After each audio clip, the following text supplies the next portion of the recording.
Заврши сезоната во женската Суперлига на Македонија, а најдобар стрелец е штипјанката Марија Анчева со постигнати 345 поголици на 26 одиграни надпревари. Во просек Анчева постигнувала нешто над 13 гола по надпревар. Анчева настапува за штипскиот Стибо, кој сезоната ја заврши на 12-тото место со 12 бодови. Штипскиот суперлигаш постигна 665 поголици, а 345 од нив се дел токму на Анчева. На листа на стрелци на второто место Ивона Трпевска од Вардар со 195 поголици.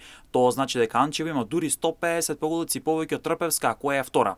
На третото место на листа на стрелци е Милијана Ризовска од шампионот Ѓорче Петров со 190 поголици. На четвртото место е Менда Делиповска од Стружанка, додека пак на петото место на листа на стрелци Ангела Гроздановска од Спартак со 174 поголици. Шампион е екипата на Ѓорче Петров со 76 бодови на своето конто, односно скоро 25 победи и само едно реми на лавиците. Успешна сезона имаше Чаре кој заврши втор со 67 бодови, а со толку бодови сезоната заврши Металург Автокоманда на третото место. Вардар е четврти со 61 бод, додека пак Куманово сезоната ја заврши на петото место со 57 освоени бодови. На дното заврши екипата на Гевгелие со само 3 бодови, а пак шампион е предпоследен со 7 бодови, додека над нив е Астибо од Штип со 12 бодови, скоро 4 победи и 22 порази.